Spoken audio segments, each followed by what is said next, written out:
कर्मचारी भविष्य निधि संगठन यानी ईपीएफओ के द्वारा क्लेम निपटाने के कुछ नियमों को आसान बनाया गया है।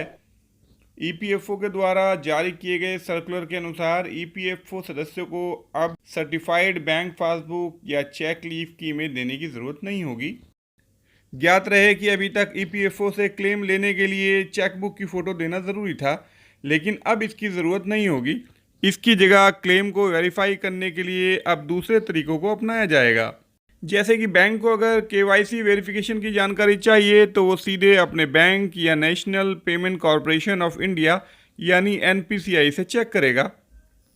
इसी तरह आपका एम्प्लॉयर वेरिफिकेशन के लिए आपके बैंक अकाउंट की जानकारी को वेरीफाई करने के लिए डिजिटल हस्ताक्षर प्रमाण पत्र यानी डीएससी का इस्तेमाल कर सकता है। इसी कड़ी में सीडेड आधार नंबर का वेरिफिकेशन करने के लिए यूआईडीएआई आपके बैंक के आधार नंबर को मान्य करेगा। ये सभी बदलाव इसलिए किए गए हैं कि इससे ऑनलाइन क्लेम निपटाने की प्रक्रिया में तेज़ी आएगी और रिजेक्ट किए गए क्लेम की संख्या कम हो जाएगी, क्योंकि अब online claim verification bank passbook या चेकलिस्ट की इमेज के बिना ही किया जा सकेगा। इसके साथ साथ ईपीएफओ ने एलिजिबिलिटी के नियमों को भी आसान बनाया है। जैसे कि यदि आपकी बैंक जानकारी पहले केवाईसी या फिर किसी अन्य तरीके से वैलिडेट हो चुकी है तो फिर आपको कोई डॉक्यूमेंट जमा करने की आवश्यकता नहीं होगी। ज्ञात रहे कि ईपीएफओ क्लेम में सबसे ज़्यादा रिजेक्शन सही पेपरवर्क नहीं होने के कारण ही होता है।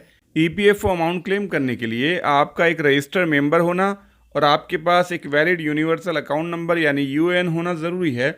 इसके अलावा आपका आधार नंबर, बैंक अकाउंट नंबर और केवाईसी की जानकारी का आपके यूएएन अकाउंट में शामिल और प्रमाणित होना भी ज़रूरी है। आइए ईपीएफओ अमाउंट ऑनलाइन क्लेम करने का तरीका जान लेते हैं। सबसे पहले अपने यूएएन क्रेडेंशियल का इस्तेमाल करके मेंबर इंटरफेस में लॉगिन करना है और स्टेप 2 ये है कि आप वेरीफाई कर लें कि आपके यूएएन के अगेंस्ट लिस्ट हुई केवाईसी और एलिजिबिलिटी सही है और कंप्लीट है या नहीं। इसके बाद आपको सही क्लेम को सेलेक्ट करना है। ऑनलाइन क्लेम सबमिट करने के लिए यूआईडीएआई के साथ रजिस्टर्ड आपके मोबाइल नंबर पर एक ओटीपी आएगा, जिसे यहाँ सबमिट करके वेरीफाई करना है। इससे आपका क्लेम सबमिट हो जाएगा। अगर आपकी बैंक केवाईसी नहीं हुई है तो ईपीएफओ क्लेम करने के लिए सबसे अच्छा सपोर्टिंग डॉक्यूमेंट एक रद्द किया हुआ चेक होता है, जिसमें सदस्य का नाम, बैंक अकाउंट नंबर और आईएफएससी कोड प्रमुखता से दिखाई देता है। ये आपके क्लेम को सेटल करने के लिए आपके बैंक खाते की जानकारी के रूप में काम करता है। और अगर आपके पास चेकबुक भी नहीं है तो आप अपनी बैंक पासबुक के पहले पेज की इमेज भी दे सकते हैं, जो कि बैंक मैनेजर के द्वारा मुहर लगाकर और हस्ताक्षर करके प्रमाणित होनी चाहिए और उसके ऊपर बैंक की स्टैम्प लगा होना भी ज़रूरी है। स्पार्क न्यूज़ के लिए मैं हूं शाहनवाज। अगर आपको हमारी ये कोशिश पसंद आई है तो इसे लाइक और शेयर करें, और अगर आपका कोई सवाल है तो कमेंट बॉक्स में मालूम कर लें।